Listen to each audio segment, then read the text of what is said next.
Hello, my people, it's Labake.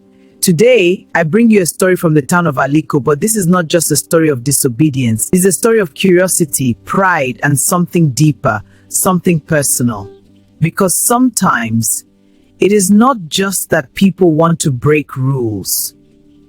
Sometimes, they want to understand why those rules exist.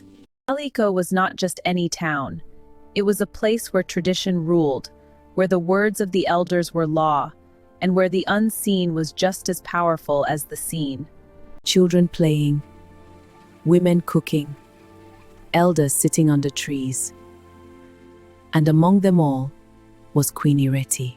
Before we begin, make sure you like this video and subscribe to the channel for more powerful stories like this. And tell me in the comments which country you are watching from. Now, let's begin. All pregnant women must leave the town. Mothers with babies under 6 months must leave. Women must not see horror. In Aliiko, this was not a suggestion. It was a command, one that everyone obeyed.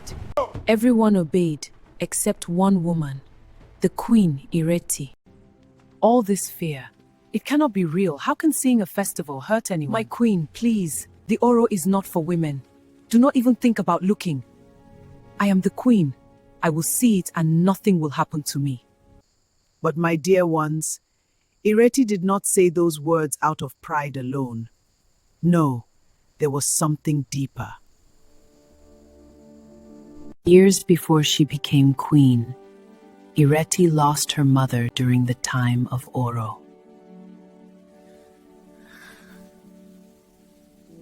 Why won't anyone tell me what happened?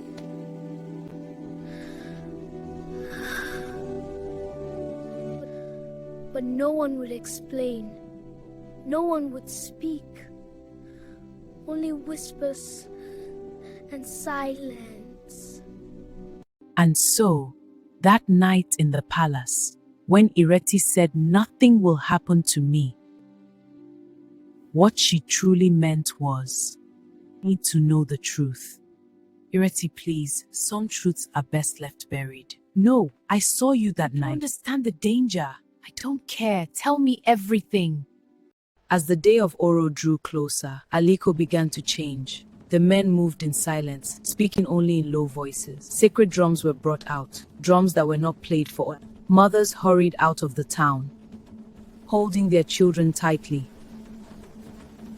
Not out of tradition alone, but out of fear. That night, Ireti sat alone, not as a queen, but as a daughter still searching for answers. My queen, some truths are dangerous.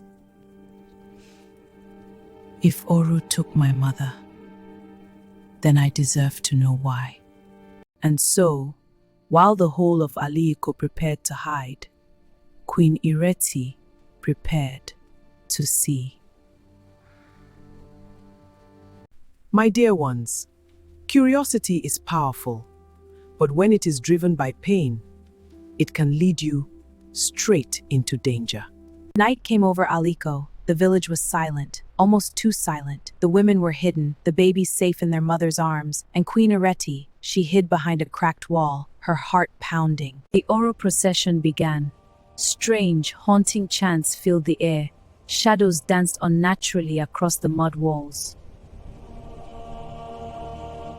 Queen Ireti, she could feel the power of the Oro as it passed where she hid. She leaned forward. The air became heavy. The drums stopped, the wind froze. Everything seemed to hold its breath. And then,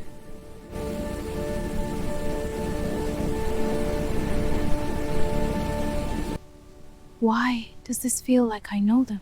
but before she could understand, the wind rose and everything changed.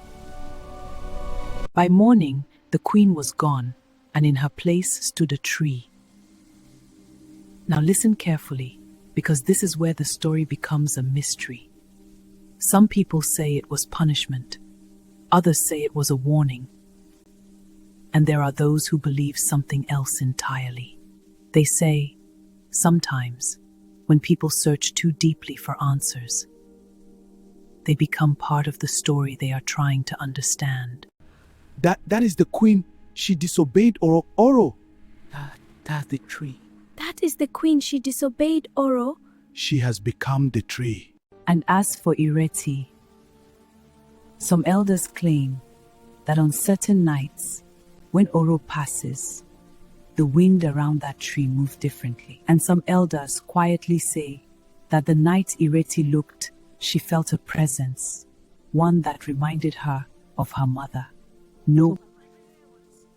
In the town of Aliiko, that tree still stands, not just as a punishment, but as a mystery, a reminder. Some say if you cut the tree, it bleeds. Others say the eyes of the queen watch you from within its branches. It is still there today, a living warning for generations. Respect tradition. Fear is not always meaningless, and curiosity without wisdom can destroy even the proudest among us. That is the story of Ireti, the queen who saw Oro. Remember, respect tradition. Curiosity needs wisdom. Some mysteries should remain untouched.